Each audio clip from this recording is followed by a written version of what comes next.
नमस्कार। वीडियो की संख्या में देखते हैं कृषि विज्ञान यानी एग्रीकल्चर साइंस और एपीटी स्पेशल है जो कि based on mind map GS word के एक महत्वपूर्ण नोट्स पर आधारित है। और यह लेक्चर देखें तो उत्तर प्रदेश लोक सेवा आयोग द्वारा आयोजित समीक्षा अधिकारी सहायक समीक्षा अधिकारी पुनर्परीक्षा 2023 के लिए अति महत्वपूर्ण साबित हो सकती है। इसके अलावा उत्तर प्रदेश लोक सेवा आयोग द्वारा ही आयोजित अपर पीटी एग्जाम 2025 के लिए भी लेक्चर महत्वपूर्ण हो सकता है। इसके अलावा एसपीएससी यानी स्टेट पब्लिक सर्विस कमीशन के अंतर्गत देखें तो 71वें BPSC PT exam 2025 MPSC JPSC RPSC UPSC. इसके अलावा यूपीएससी की परीक्षाओं के लिए एसएससी की परीक्षाओं के लिए एपीडब्ल्यूएससी द्वारा आयोजित पीट 2025 के लिए। साथ ही यह जो महत्वपूर्ण लेक्चर है वो जो टीचर भर्ती है उसके लिए भी सवाइज महत्वपूर्ण हो सकता है। देखें यह नोट्स जो है बेस्ड ऑन माइंड मैप पर आधारित है। इस पर आधारित जो महत्वपूर्ण लेक्चर इस चैनल पर अपलोड कर दिए गए हैं तो प्लीज़ आप इस चैनल को सब्सक्राइब करके वीडियो को लाइक करके सारे लेक्चर देख सकते हैं। कहने का सही हुआ इतिहास के अंतर्गत भारतीय इतिहास के तीनों पार्ट यानी एंशिएंट, मिडिवल और मॉडर्न के महत्वपूर्ण लेक्चर बना के इस चैनल पर अपलोडेड हैं जो कि इस चैनल की प्लेलिस्ट में भी उपलब्ध करा दिए गए हैं। ज्योग्राफी के भी दोनों पार्ट इंडियन ज्योग्राफी और वर्ल्ड ज्योग्राफी के महत्वपूर्ण लेक्चर बना के इस चैनल पर अपलोडेड हैं। इसके अलावा देखें तो भारतीय अर्थव्यवस्था के अंतर्गत महत्वपूर्ण लेक्चर बना के इस चैनल पर अपलोड कर दिए गए अपडेट सहित इन डाटा को अपडेट करते हुए महत्वपूर्ण लेक्चर बना के इस चैनल पर अपलोड कर दिए गए हैं। इसके अलावा भारतीय राज्य व्यवस्था पर महत्वपूर्ण लेक्चर बना के चैनल पर अपलोडेड हैं। इसके भी संपूर्ण लेक्चर को अपडेट कर दिया गया 106वें संविधान संशोधन और सारे महत्वपूर्ण अनुच्छेद और भारतीय संविधान की विकास गाथा को हमने इसमें समेटने का प्रयास किया है। इसके बाद देखें तो इसमें पर्यावरण और पारिस्थितिकी पर महत्वपूर्ण लेक्चर बनाकर इस चैनल पर अपलोडेड है। और साइंस और टेक साइंस जिसमें कॉमन साइंस है, फिजिक्स केमिस्ट्री और बायोलॉजी है, महत्वपूर्ण लेक्चर बना के इस चैनल पर अपलोड कर दिए गए। इसके अलावा समीक्षा अधिकारी के जो हिंदी के 6 महत्वपूर्ण टॉपिक उस पर भी महत्वपूर्ण लेक्चर बना के चैनल पर अपलोड कर दिए गए हैं। तो चलिए ज़्यादा भूमिका न बनाते इस लेक्चर को शुरू करते हैं जो कि बेस्ड ऑन माइंड मैप पर है जो कि कृषि विज्ञान एग्रीकल्चर साइंस पर है। इसमें भारतीय कृषि के बारे में देखें, इसके बैकग्राउंड को थोड़ा समझ लेते हैं। इसमें ध्यान दें तो भारत एक कृषि प्रधान देश है जहां 58% से अधिक आबादी प्रत्यक्ष या अप्रत्यक्ष कृषि पर निर्भर है। स्वतंत्रता के पश्चात 1950-51 सकल घरेलू उत्पाद में कृषि का योगदान 52% था, जो 2018-19 के आर्थिक सर्वेक्षण के अनुसार कृषि उनसे संबंधित क्षेत्र का योगदान 20% हो गया। 2023 में यह 3.5% की वृद्धि दर थी। भारत के जीडीपी में कृषि उन संबंधित क्षेत्रों का प्रतिशत भाग 2021-22 में 18.8% हो गया और वर्ष 2023 में वृद्धि दर 3.5% रही है। आंकड़ों के अनुसार 2022 में 58% लोग अपने भी आजीविका हेतु कृषि पर निर्भर हैं। तो इसको अपडेट कर लेते हैं क्योंकि ये थोड़ा सा पुराना डाटा हो गया है। इसको अपडेट करके फिर आगे इसमें चलते हैं। इन आर्थिक सर्वेक्षण 2025 और जो आम बजट 2025-26 के लिए उसको थोड़ा कृषि वाले पार्ट को इसमें अपडेट कर देते हैं। चलिए इसको अपडेट करते हैं। तो देखें यहाँ पर जीवे में क्षेत्रवार संरचना वृद्धि दर देखें स्थिर जो है 2011-12 बेस पर कीमतों वर्ष 2024-25 ये पीई में है और चालू कीमतों पर 2024-25 में देख सकते हैं। प्राथमिक क्षेत्र जो कृषि है इसमें देखें तो यह 4.4 की वृद्धि दरें और चालू कीमतों पर 9.5 है। कृषि पशुपालन वानिकी और मत्स्य में 4.6 की वृद्धि दर और चालू कीमतों पर 10.4 की वृद्धि दर इसमें दिखाई गई है। इसके बाद देख सकते हैं द्वितीय क्षेत्र या फिर इसके बाद तृतीय क्षेत्र जो सेवा है ये सारी जानकारी इसमें कवर की गई है। इसमें केंद्रीय बजट 2025-26 को देखना चाहें तो यह इसमें इम्पोर्टेंट हो जाता है कि देखें इसमें 1 फरवरी 2025 को केंद्रीय बजट 2025-26 प्रस्तुत किया गया। इसके अंतर्गत ये महत्वपूर्ण चीज़ें शामिल की गई। इसमें देखें हमारे देश को food basket of the world बनाने वाले किसान इसमें शामिल किए गए। बजट में प्रस्तावित विकास उपाय जिसके अंतर्गत गरीब, युवा, अन्नदाता और नारी को ध्यान में रखकर किया गया है जो 10 व्यापक क्षेत्रों तक फैला हुआ है। इसमें पहला देखें तो यही वेरी इंपॉर्टेंट है, कृषि के विकास और उत्पादकता को गति प्रदान करना इंपॉर्टेंट है जिसको हम इस टॉपिक में कवर करने जा रहे हैं। तो ये कृषि संबंधित है। इसमें देख सकते हैं केंद्रीय बजट में रेखांकित किया गया कृषि, एमएसएमई, निवेश और निर्यात विकसित भारत की यात्रा के 4 शक्तिशाली इंजन हैं। 4 शक्तिशाली इंजन कौन से? कृषि इसमें प्रथम है, फिर एमएसएमई है, फिर निवेश और निर्यात है। इसमें सुधार को ईंधन के रूप में, समावेशता को मार्गदर्शक प्रेरणा के रूप में तथा विकसित भारत को लक्ष्य के रूप में रखा गया है। इसमें देखें तो इंपॉर्टेंट है कि प्रथम इंजन के रूप में कृषि को शामिल किया गया है। बजट में राज्यों की भागीदारी से प्रधानमंत्री धन धान्य कृषि योजना शुरू करने की घोषणा की गई। वेरी इंपॉर्टेंट है। और इसके अंतर्गत ये सारी चीज़ें इसमें कवर की। इस कार्यक्रम से 1.7 करोड़ किसानों को मदद मिलने की संभावना है। राज्यों की भागीदारी में एक व्यापक बहुक्षेत्रीय ग्रामीण संपन्नता और अनुकूलन निर्माण कार्यक्रम प्रारंभ किया जाएगा। प्रथम चरण में 100 विकासशील कृषि जिलों को शामिल किया जाएगा। तो ये सारी जानकारी इसमें कवर की गई है। इसमें कुछ मेन पॉइंट को कवर करते हैं। तो भारत मत्स्य उत्पादन और जलीय कृषि के क्षेत्र में विश्व में दूसरा सबसे बड़ा उत्पादक देश है। कपास कृषि की उत्पादकता तथा वहनीयता में पर्याप्त सुधार लाने हेतु 5 वर्षीय कपास उत्पादकता मिशन की शुरुआत की गई है बजट में। ये सारी जानकारी इसमें कवर की गई है।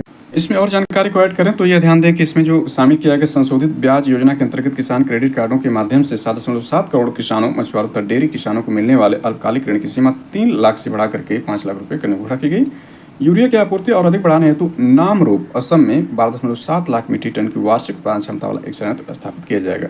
दूसरा इंजन ग्रुप में MSME है, लेकिन हम जो है कृषि पर चर्चा करें इसलिए यहाँ इसको शामिल नहीं कर रहे हैं। बजट को इसमें शामिल किए हैं तो थोड़ी सी जानकारी इसमें ऐड करते चलते हैं। पूर्व उद्यमी सरकार की प्रतिबद्धता के अनुरूप बिहार में राष्ट्रीय खाद्य प्रौद्योगिकी उद्यमशीलता प्रबंध संस्थान national institute of food technology entrepreneurship and management स्थापित किया गया। BPSC क्षेत्र में BPSC के लिए महत्वपूर्ण हो सकता है, इसलिए इसको हमने कवर कर लिया। इसके बाद इसमें देख सकते हैं ये इसमें नई कर व्यवस्था को भी शामिल कर लें तो यदि कुल आय या कर की दर है देखें तो 4 लाख रुपए तक शून्य, इसके बाद 4 लाख से लेकर 8 लाख रुपए तक 5%। इसके बाद ये सारी जानकारी इसमें कवर की गई है। केंद्रीय बजट 2025-26 के मेन फैक्ट में देखें तो वर्ष 2024-25 के लिए प्रस्तुत बजट का आकार अक्सर आकार पूछ देता है। तो देखें यहाँ पर जो है 2242617 यानी 2242617 यानी 50,65,345 करोड़ रुपए इतने का ही कुल प्राप्तियाँ भी अनुमानित है, यानी बजट का आकार यही है। इसको आप नोटेट कर लें, अक्सर एग्जाम पूछ देता है। इसमें कुछ घाटे भी होते हैं जिसमें देखें राजकोषीय घाटा जो है GDP अनुमान का 4.8% रखने का अनुमान है। इसके बाद राजस्व या पूंजी प्राप्तियों में बांटा गया, यहाँ पर देख सकते हैं ये जो आपका इसी में है देखने का प्रयास किया जाए। इसमें राजस्व घाटों को देखें, राजस्व घाटा 1.5% पर यह है और राजकोषीय घाटा हमने देखा 4.4% पर यह है। GDP रुपये आता और जाता कहाँ से, इसको भी यदि शामिल करना चाहें तो इसमें देख सकते हैं, यानी बजट 2025-26 में देखें तो सर्वाधिक रुपया यानी ये प्राप्ति के स्रोत है और ये व्यय के संगठन है। सबसे ज़्यादा रुपया जाता कहाँ देखें तो इसमें 20% सर्वाधिक जो है वो ब्याज की अदायगी में जाता है। दूसरा सर्वाधिक जो 16% केंद्रीय क्षेत्र की योजनाएं जिसमें रक्षा और प्रमुख सब्सिडी पूंजी परिव्यय है। और स्रोत यानी प्राप्ति कहाँ से आता है पैसा सर्वाधिक देखें इसमें तो सर्वाधिक भाग जो है वो आयकर से 22% है। उससे भी ज़्यादा जो है उदाहरण देता है, पहले स्थान पर उदाहरण देता है 24% भाग आता है। टैक्सों में देखें तो सर्वाधिक जो टैक्स आता है वो आयकर इनकम टैक्स है, दूसरा जो है GST से, तीसरा निगम कर कॉर्पोरेट टैक्स है। तो इंपॉर्टेंट है, ये भी इसको शामिल कर लिया। प्रमुख मदों में व्यय में देखें तो सर्वाधिक व्यय में जो आपका परिवहन इसमें है, परिवहन को देखें तो ये आपका 5,48,649 करोड़ रुपए है। और इसके बाद दूसरा सबसे ज़्यादा देखें तो आपका रक्षा पर डिफेंस में हो जाएगा, इसमें 4,91,732 करोड़ रुपए खर्च, यानी प्रमुख मद व्यय को देख सकते हैं आप, इस प्रकार से इसमें खर्च किया जाए। इसके बाद प्रमुख योजनाओं के लिए आवंटन बजट देखें तो इसमें सर्वाधिक बजट देखें तो प्रधानमंत्री गरीब कल्याण अन्न योजना में देखें तो ये 2,03,000 करोड़ रुपए का आवंटन किया गया, सर्वाधिक जो है इसमें देख सकते हैं, इंपॉर्टेंट ये है। इसके बाद ये भी शामिल कर लें तो राष्ट्रीय सांख्यिकी कार्यालय द्वारा प्रकाशित प्रथम अग्रिम अनुमान 2024-25 के अनुसार भारत की वास्तविक और सांकेतिक GDP वित्त वर्ष 2024-25 में क्रमशः वास्तविक कितना 6.4% और सांकेतिक 9.7% रहने की अनुमानित की गई है। ये राष्ट्रीय सांख्यिकी कार्यालय द्वारा इंपॉर्टेंट है। वित्त वर्ष 2024-25 में जहां बेहतर खरीफ फसल पैदावार और अच्छी रबी फसल की उम्मीद के कारण कृषि क्षेत्र के 3.8% की अनुमानित वृद्धि दर होने की उम्मीद है, यही हम ढूंढ रहे थे। तो ये कृषि संबंधित है, इतना इसमें शामिल करना पड़ा हमें बजट संबंधी। तो कृषि क्षेत्र 3.8% के अनुमानित है किसमें 2024-25 में, जहाँ औद्योगिक क्षेत्र 6.2% की वृद्धि दर्ज करने की अपेक्षा है और सेवा क्षेत्र में कितना 7.2% अनुमान है प्रत्येक क्षेत्र का।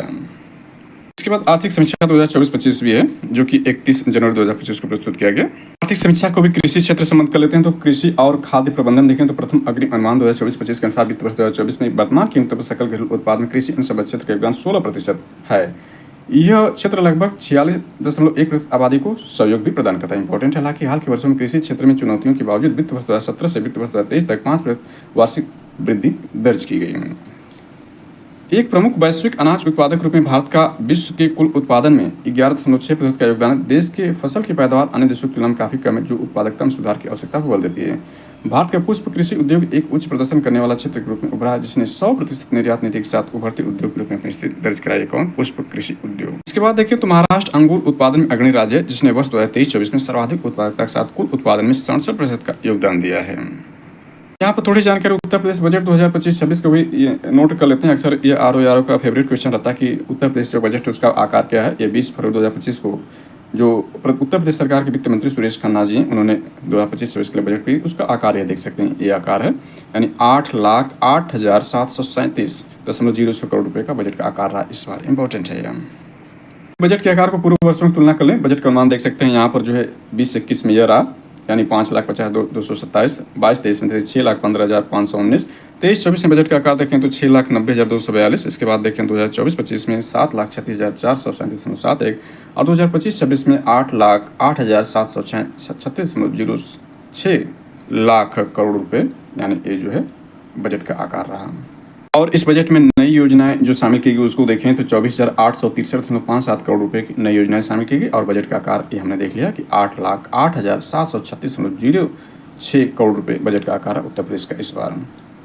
इसमें देखें तो उत्तर प्रदेश, भारत में उत्तर प्रदेश का प्रथम स्थान किस पर है? तो प्रधानमंत्री जीवन ज्योति बीमा योजना के क्रियान्वयन में है, प्रधानमंत्री सुरक्षा बीमा योजना में प्रथम स्थान, प्रधानमंत्री जनधन योजना खुलवाने में पहले स्थान पर, आयुष्मान कार्ड बनाने में पहले स्थान पर, अटल पेंशन योजना में उत्कृष्ट प्रदर्शन के स्थान पर उत्तर प्रदेश पहले स्थान पर है। उत्तर प्रदेश के बजट में भी देखें रुपया सर्वाधिक कहाँ से आता है, रुपया आता और जाता को देख सकते हैं। तो रुपया सर्वाधिक आया देखें तो स्वयं का कर एवं राजस्व सर्वाधिक इसमें है। इसके बाद दूसरा सर्वाधिक देखें तो यह आपका बनता है लोक कल्याण से 14.4%। रुपया जाता कहाँ उसको देखें, सर्वाधिक रूप से रुपया जो जा रहा है उसमें देखें तो पूंजीगत परिव्यय पर 20.4% जा रहा है उत्तर प्रदेश का। इसके बाद अन्य व्यय 16.8% है। और सारी जानकारी इसके बाद देखें तो इसमें जो जाने वालों में जो सर्वाधिक इसके बाद है आपका वह वेतन सरकारी कर्मचारी 12.4% का खर्चा करते हैं या उन पर व्यय होता है। इसमें थोड़ी सी जानकारी कृषि संबंधित क्षेत्र को शामिल कर लेते हैं। तो इसको उत्पादन संबंधित जो लेटेस्ट डाटा इसमें दिया गया, बागवानी फसलों के क्षेत्र उत्पादक द्वितीय अग्री अनुमान के हिसाब से इसमें दिया गया है। तो इसको कवर करते हैं। यहाँ जानकारी महत्वपूर्ण बन सकती है। कुल बागवानी देख सकते हैं यह है और यहाँ पर ये जानकारी इम्पोर्टेंट है।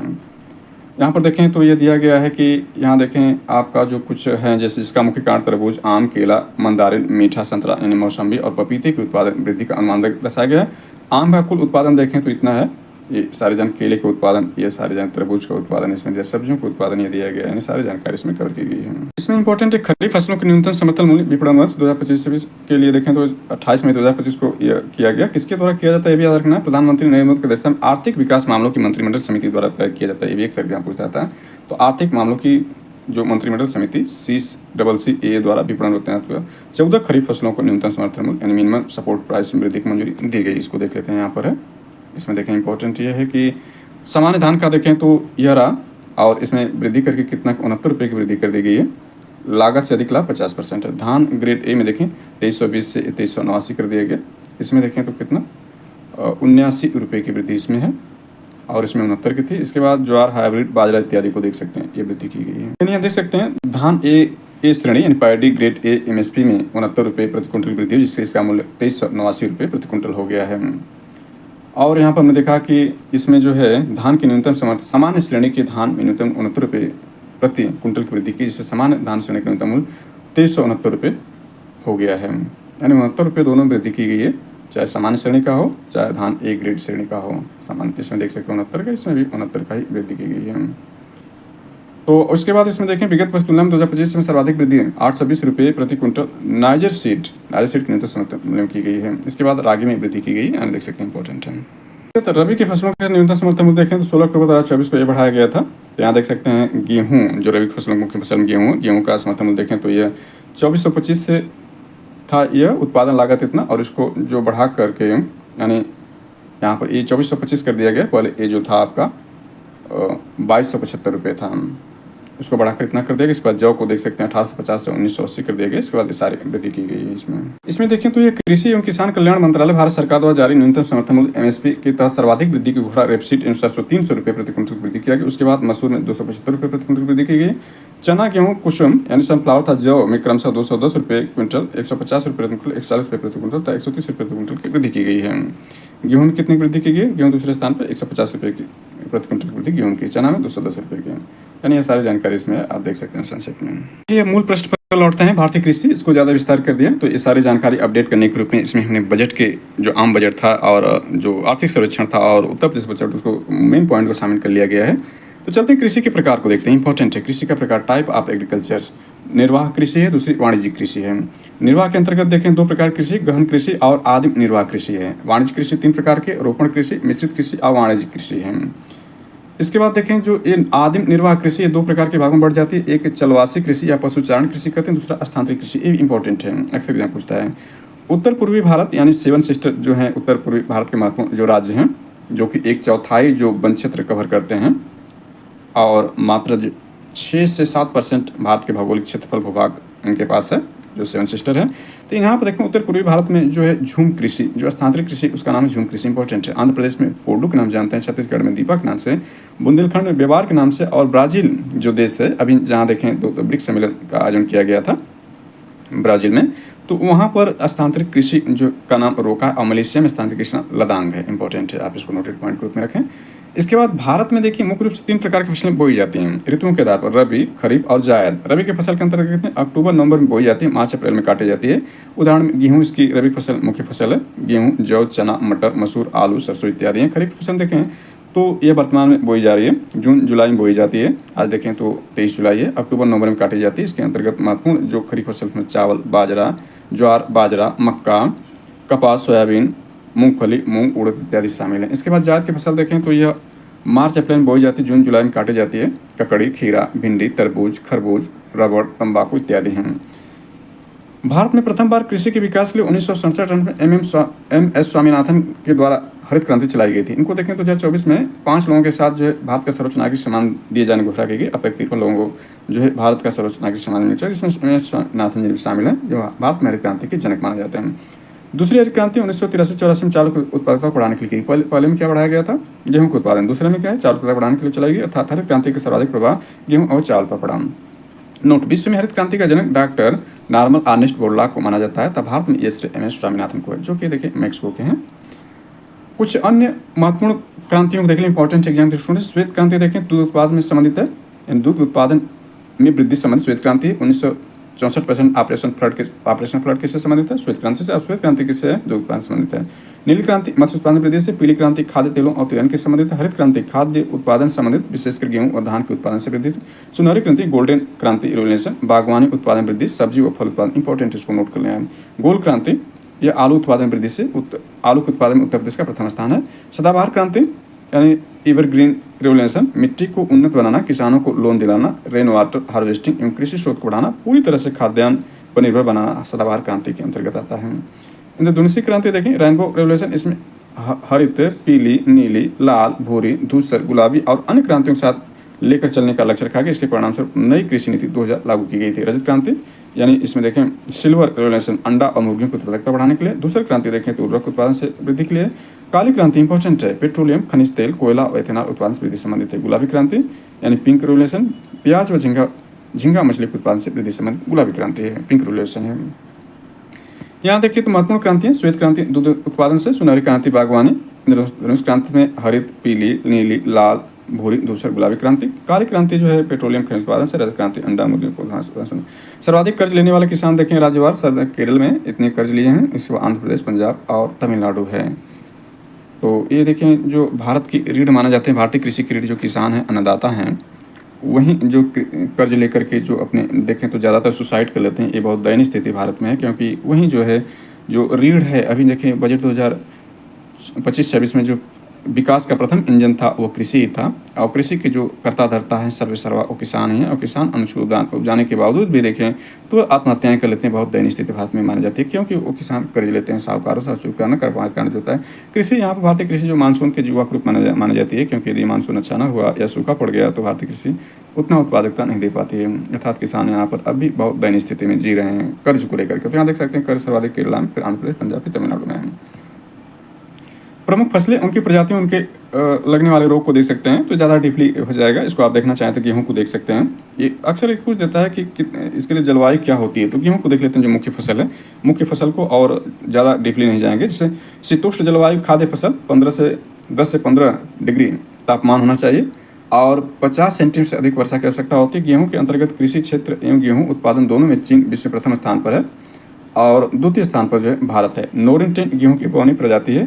नोट मैरकोनी गेहूं सूखा उत्पादित क्षेत्रों का। कल्याण सोना गेहूं की 21 में रस्ट गेहूं लगने वाला एक रोग है। ट्रिटिकल गेहूं ताराई इंपॉर्टेंट है। गेहूं ताराई दोनों के बीच संकर क्रॉस है। ट्रिटिकल रस्ट प्लस कर्नाट बंट कवक जनित रोग है। नोट में उत्तर प्रदेश गेहूं उत्पादन सबसे अग्रणी राज्य है, यानी भारत के 28 राज्य 8 केंद्रशासित प्रदेशों में पहले स्थान देखें उत्तर प्रदेश गेहूं उत्पादन पहले स्थान पर है। गेहूं में ग्लूटेन नामक प्रोटीन पाया जाता है। राज 30-70 गेहूं की प्रजाति है। मैकोरानी गेहूं असंचित क्षेत्र हेतु है। इमर गेहूं दक्षिण भारत में बोया जाता है। तो इसमें इंपॉर्टेंट ये है, अक्सर एग्जाम पूछता है। पिछला अपर पीटी एग्जाम 2025-24 पूछा गया था 22 दिसंबर 2025-24 को।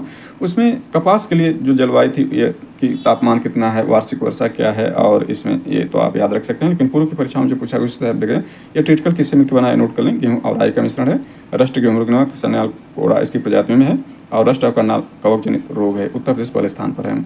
विश्व में प्रथम स्थान गेहूँ के उत्पादन में चीन है, यानी गेहूं के अंतर्गत कृषि क्षेत्र एवं गेहूं उत्पादन दोनों में विश्व में प्रथम स्थान चीन, द्वितीय स्थान पर भारत, अपना देश भारत है। ये भी नोटेड पॉइंट है। चावल में देखें तो चावल यानी उष्ण जलवायु खाद्य फसल, इसके तापमान 25 डिग्री से अधिक तापमान और 100 सेंटीमीटर से अधिक वर्षा की आवश्यकता होती है। भी नोटेड, भारत का सर्वाधिक महत्वपूर्ण फसल, कुल खाद्य उत्पादन में 4 से 3% इसका हिस्सा है। चावल की प्रमुख किस्म ये आप देख सकते हैं।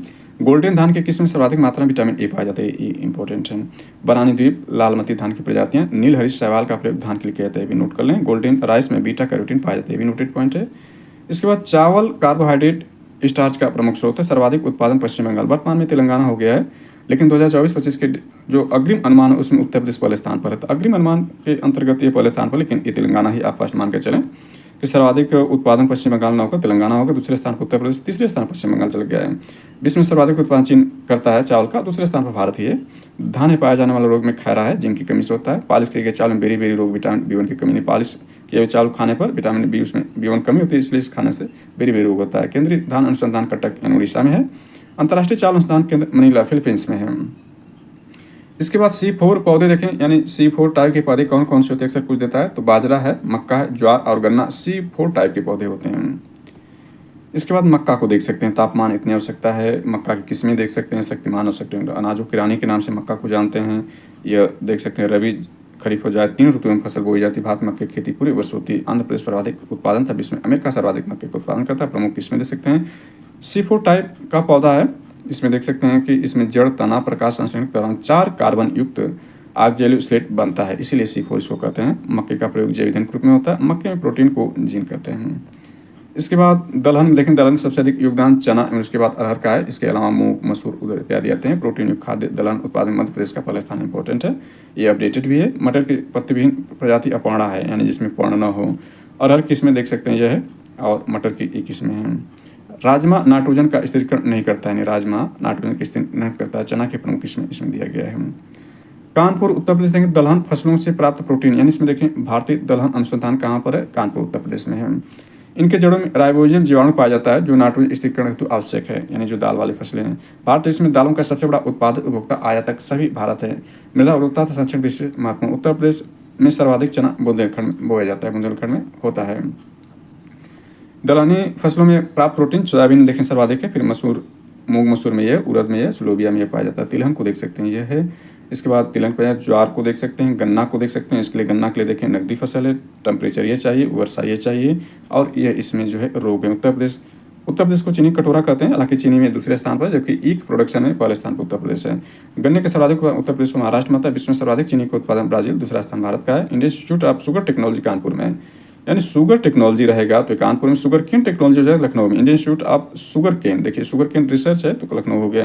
प्रथम चीनी मिल की स्थापना प्रतापपुर देवरिया में की गई थी, वेरी वेरी इंपॉर्टेंट, स्पेशल के लिए है। कपास देखें, इसी में पूछा था, इसलिए इसको यहाँ देख लेते हैं। ये उष्ण तथा उपोष्णकटिबंधीय नकदी फसल है। 60 से 85 सेंटीमीटर औसत वर्षा की आवश्यकता होती है। रेशा बीज से प्राप्त होता है। कपास उत्पादन प्रथम और द्वितीय स्थान क्रमशः गुजरात और महाराष्ट्र का है। श्वेत स्वर्ण के नाम से कपास को श्वेत स्वर्ण के नाम से, गन्ना, कपास, जूट, तंबाकू नकदी फसल के अंतर्गत आते हैं। कपास प्रजातियां देसी, श्यामली, सुजाता, शोभित, विकास, लोहित यूपी के अकोला, यानी लोहित यूपी के, ये भी जो कपास की प्रजातियां हैं। इसके बाद जूट को देख सकते हैं, यह है। चाय को यह परिस्थितियां हैं। कहवा के लिए परिस्थितियां। मूल स्थान यहाँ देख सकते हैं, तो मूल स्थान में देखें ये कहाँ से, यानी इनका मूल स्थान क्या है। जैसे सूर्यमुखी देखें, इसका मूल स्थान उत्तरी अमेरिका है। सरसों का पूर्वी यूरोप है। मूंगफली पूर्वी यूरोप से। रबड़ ब्राजील से लाया गया। सोयाबीन चीन से लाया गया। गन्ना भारत की फसल है। चाय चीन की है। कहवा जो है ब्राजील की फसल है, मूल स्थान के अंतर्गत। कृषि संबंधित कुछ महत्वपूर्ण तथ्य को इसमें शामिल कर लेते हैं। तो फसलों के सिंचित क्षेत्र देखें तो गन्ना 54% सिंचित क्षेत्र में आता है। गेहूँ 92%, चावल 58%, तिलहन 25% फसलों के सिंचित क्षेत्र है।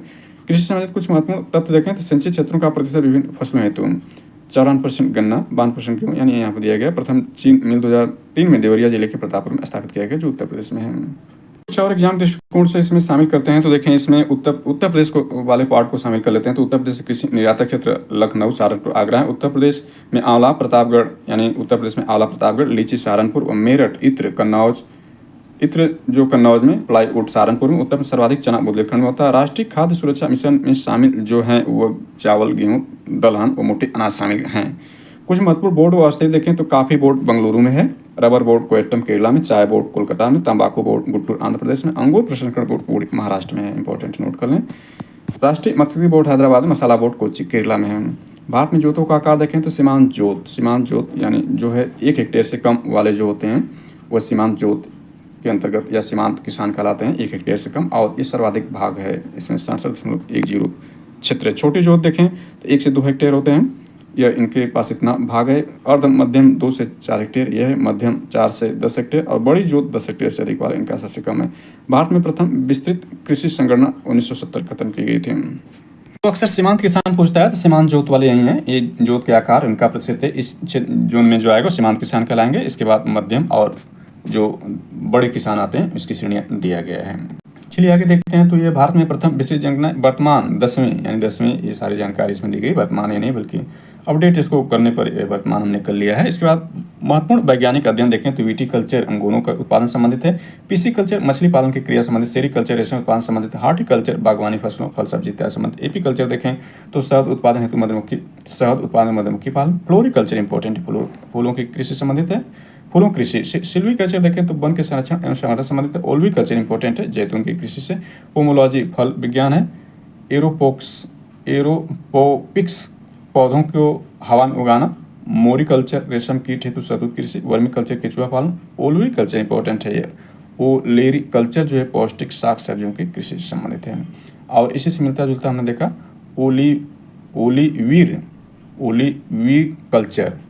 ओलिवीकल्चर रहेगा, यानी 20 में आ गया है तो जैतून कृषि से, और ओलेरिकल्चर है तब यह पौष्टिक शाक सब्जियों से संबंधित है। भारत के प्रमुख कृषि संस्थान देखें तो भारतीय गन्ना कृषि संस्थान लखनऊ में, भारतीय चीनी संस्थान कानपुर में, केंद्रीय आलू संस्थान शिमला यानी हिमाचल प्रदेश में, केंद्रीय भेड़ प्रजनन फार्म हरियाणा में।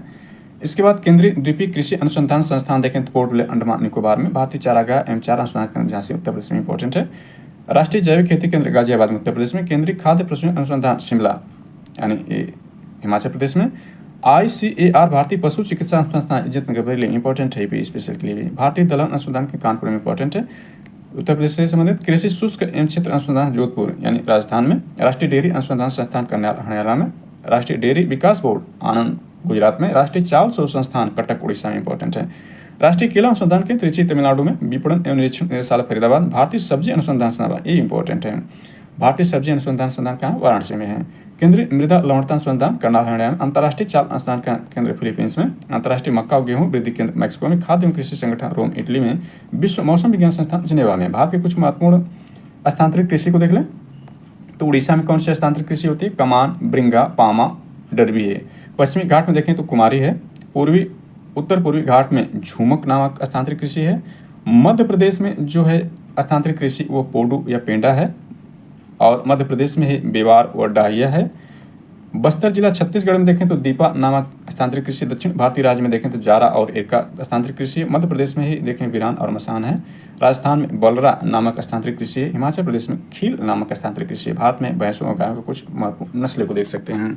तो ज़्यादा डीपली हो जाएगा, इसमें दिया गया है, इसको देख सकते हैं। यानी ये भी अक्सर पूछ देता है गायों के नस्लें कौन से हैं, तो साहिवाल, गिर, सिंधी, दोनी, थारपार और कंकरेश है। भैंसों की नस्लें में मुर्रा, भदावरी, सूरती, जाफराबादी, नागपुरी, नीली और रावी जो है इसकी भैंसों की नस्लों में शामिल है। देखें भारत के प्रमुख गार्डन और पार्क देखें तो राष्ट्रीय गार्डन राष्ट्रपति भवन नई Delhi, national botanical garden Kolkata में, ताज गार्डन आगरा में, हैंगिंग गार्डन मुंबई में, बॉटनिकल गार्डन कोयम्बटूर में, शालीमार गार्डन और निशांत गार्डन श्रीनगर में, वृंदावन गार्डन मैसूर में है। तो एक इसमें यूपी स्पेशल के लिए है, यह ताज गार्डन आगरा में इंपॉर्टेंट है। कीटों के विभिन्न प्रकार के मुखांग देखें तो कीट मुखांग, टिड्डी का मुखांग काटने तथा चबाने वाले भाग होते हैं, घरेलू मक्खी शोषणकार होती है, और इसके बाद देखें धान की गंधी जो कीट है इसका मुखांग चुभाने एवं चूसने वाला, मधुमक्खी चबाने तथा चाटने वाला इसका मुखांग होता है। कुछ मसाले प्रदान करने वाले पादप उनके वैज्ञानिक नाम देखें तो हल्दी जो है इसका वैज्ञानिक नाम देखें तो कुरमुका डेमोस्टिका है, लाल मिर्च का कैप्सिन एनम है, काली मिर्च का पाइपर नाइग्राम है, जायफल का ये देख सकते हैं, अदरक ये है, इलायची ये है, लौंग का ये इसमें वानस्पतिक नाम है, तेजपात का ये, जीरा का ये और धनिया का ये वानस्पतिक नाम है। पौधों की वृद्धि के लिए आवश्यक पोषक तत्व देख सकते हैं, वेरी वेरी इंपॉर्टेंट ये भी है। इसमें देखें तो आवश्यक पोषक तत्व स्रोत कहाँ से हैं, आयनिक रूप में उन्हें ग्रहण करते हैं विशेष पौधे बनाने वाले भाग में देख सकते हैं। जैसे देखें कार्बन ऑक्सीजन यानी कार्बन और ऑक्सीजन हवा से मिलते हैं। आयनिक रूप में पौधे कैसे ग्रहण करते हैं, कार्बोनेट के रूप में ग्रहण करते हैं, विशेष ECF यह है। पौधे के बनने वाले भाग में 45 से 43% का भाग का योगदान। हाइड्रोजन देखें जल से मिलता है पौधों को, और यह H+T OH नेगेटिव के रूप में, ACF 6% भाग पौधों को बनाने में होता है। मुख्य पोषक तत्व नाइट्रोजन ये वेरी वेरी इंपॉर्टेंट है।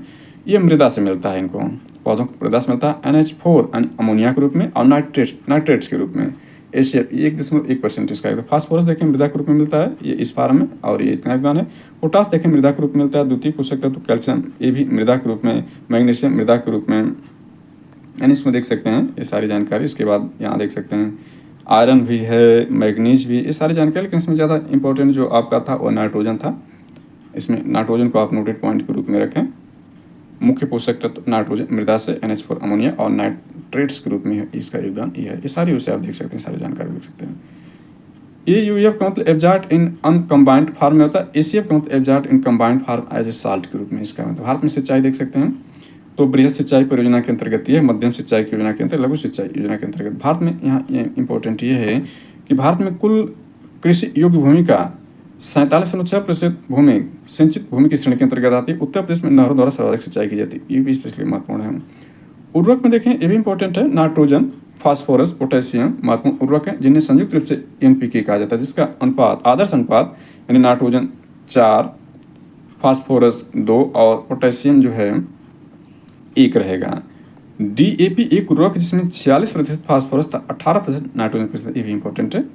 जड़ व तना में अंतर समझ सकते हैं। देखें तो पेड़ का वो भाग जो जमीन के अंदर होता है वो जड़ कहलाता है। पेड़ के जमीन के ऊपर का हिस्सा जो मोटा होता है उसे तना कहलाता है। तना के ऊपर का हिस्सा टहनी और पत्तियां कहलाती है। उदाहरण जड़ वाली सब्जियों में देखें तो मूली, गाजर, सलजम, चुकंदर। उदाहरण तने वाली सब्जियों में देखें तो आलू, हल्दी यानी अदरक, हल्दी, जमींदन, अरबी, सीड्स, बोगोनिया।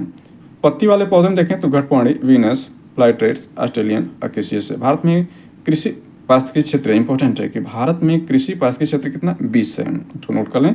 भारत में कृषि जलवायु क्षेत्र कितना 15 है। उत्तर प्रदेश में कृषि जलवायु क्षेत्र कितना 9 है, जबकि भारत में कृषि जलवायु क्षेत्र कितना है 15 है। भारत में कृषि पारिस्थितिकी कितना है 20 है।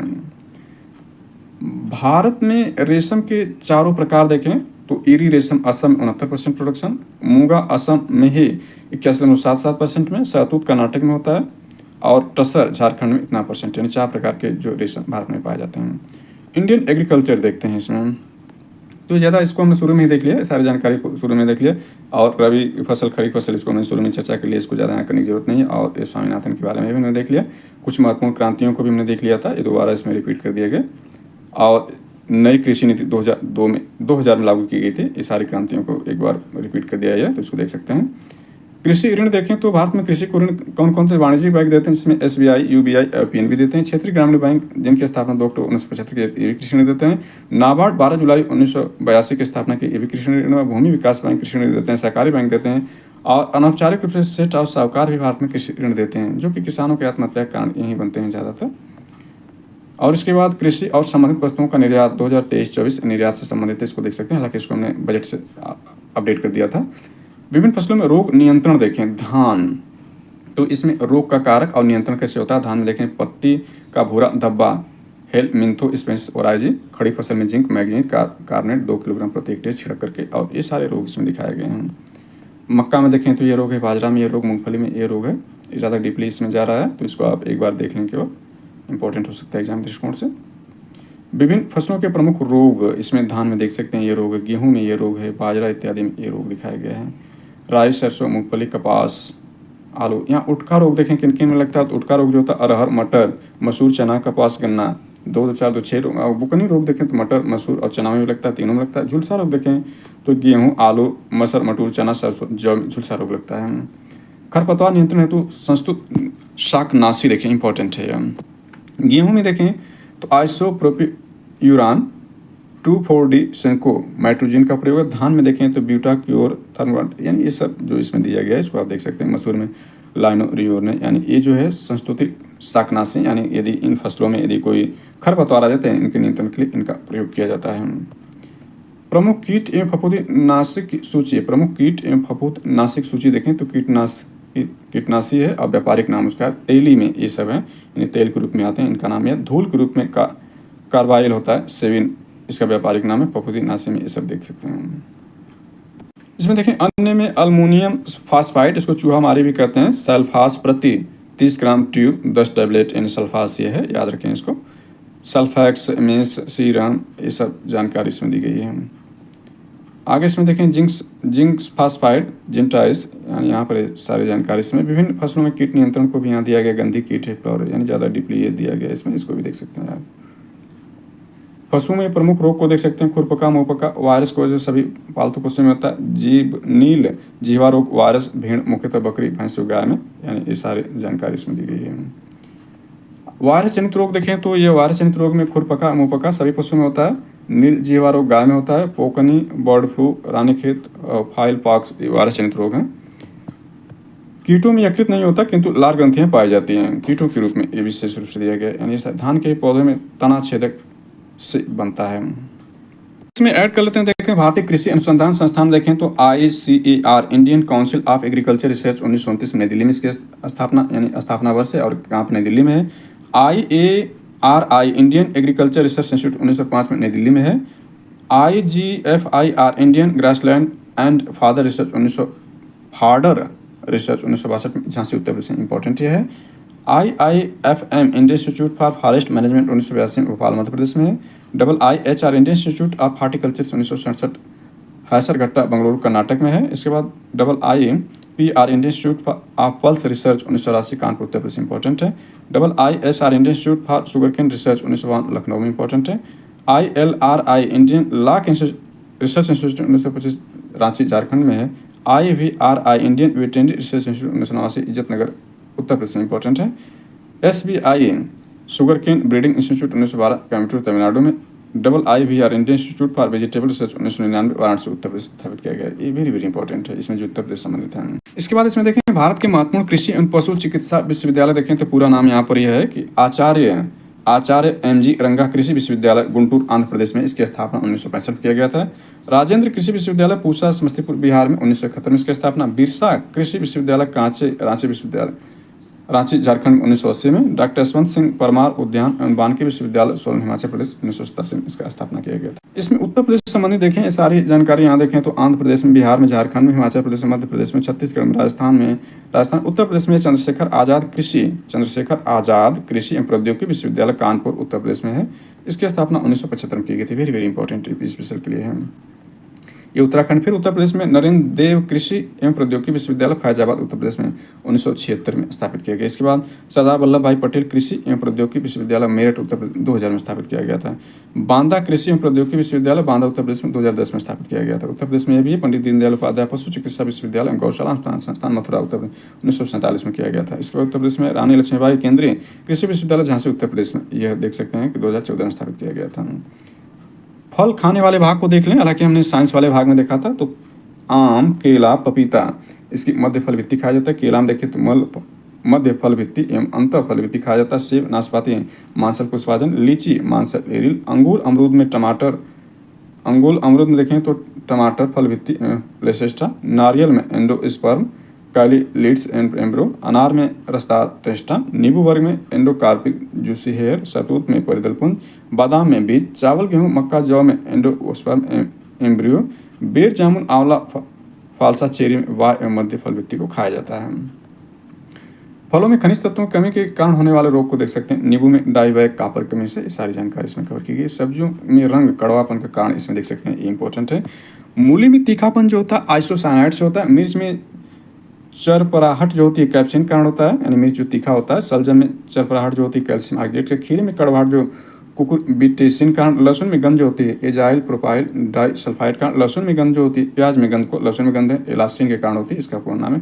करेले में कड़वाहट मेमोर्डिक कोसाइड कारण होती है। पीपर में गंध यह है। आलू का हरा रंग जो होता है सिलिन कारण होता है। टमाटर का लाल रंग जो लाइपिन कारण। प्याज में लाल रंग एंथ्रोसाइलिन के कारण होता है।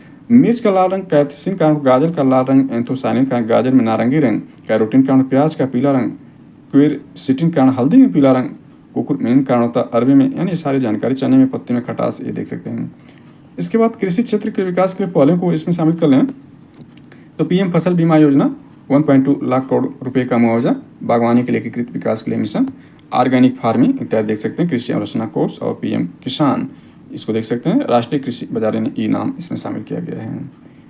मृदा संसाधन देखें तो इसमें मृदा के प्रकार यानी जलोढ़ मृदा जो आपका है, फिर लाल मृदा है, काली मृदा है और लेटराइट मृदा, मरुस्थलीय मृदा, पर्वतीय मृदा, पीठ दलदली मृदाएं इत्यादि इसमें शामिल की गई हैं। लवणित क्षारीय मृदाएं, मृदा का संगठन, मृदा अपक्रिया, मृदा की बनावट, मृदा परिचर्या, मृदा के बारे में काफ़ी विस्तार। हरी खाद इसमें दिया गया, नील हरित शैवाल हरी खाद में शामिल है, एंजोला हरी खाद में शामिल है, एजोबैक्टर हरी खाद में शामिल है, राइबोजियम जो हरी खाद में शामिल है।